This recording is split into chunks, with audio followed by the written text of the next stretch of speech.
Set on the crest of one of the highest points in Bedfordshire, within the shell of a derelict 19th century grain store, is an inspired contemporary style home. The creation of Nicholas and Alison Tighe, the design makes great use of the barn's impressive volume, with double height spaces, galleries and informal partitions. As well as designing and managing the project, Nicholas worked on site every day for 2 years to help keep down costs. The winner for Best Conversion 2004 is awarded to Nicholas and Alison Tighe.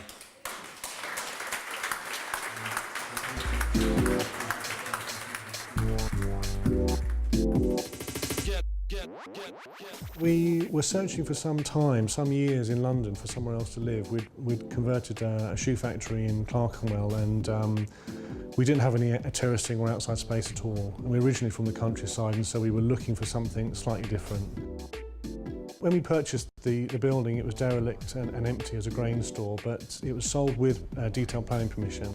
The space and the building left pretty much an open canvas other than the external envelope of the building, which meant that we could really enjoy how we were going to design and occupy that space. And there are fantastic views out to the sun setting west, which is where we put this great big glazed elevation. I suppose that combination of dramatic sort of panoramic views and an openish canvas of space inside were the two things that led us to really want the space.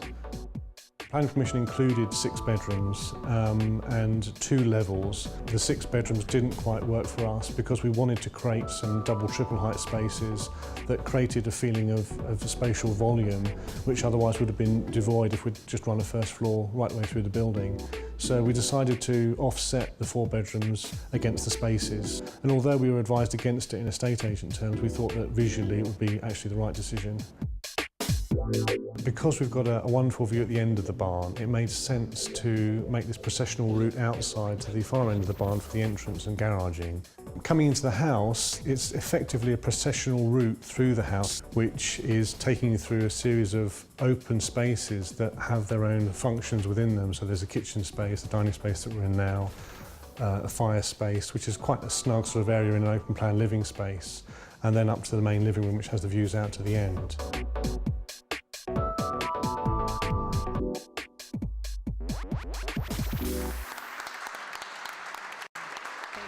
It's very nice to be able to take a barn like that and actually make it into a 21st century house. I think what's really good about it is not getting sort of tied back into the old barn type, aesthetic you get, where you get the sort of distressed beams and all that sort of stuff. It's actually to take it and make it a modern interior, I think is really refreshing and I think should be encouraged.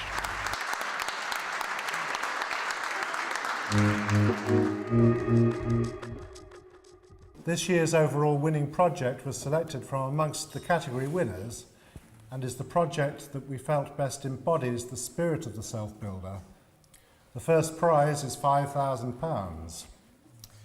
To announce the winner, I'd like to invite Naomi Cleaver from the Daily Telegraph to come back up, please.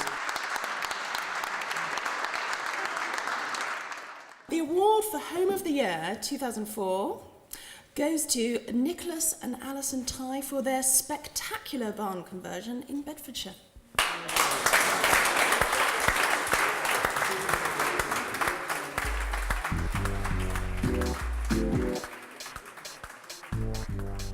This groundbreaking project sets new precedents for those undertaking a barn conversion, overcoming many of the obstacles and limitations presented in relation to new window openings, adding chimney flues and creating intermediate floor levels.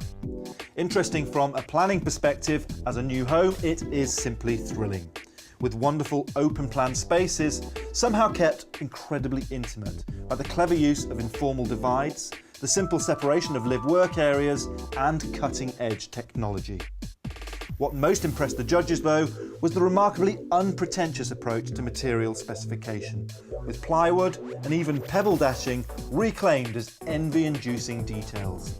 When balanced with the personal sacrifice Nicholas had to make to get the whole thing built in the first place, doing much of the work himself, the result is a triumph.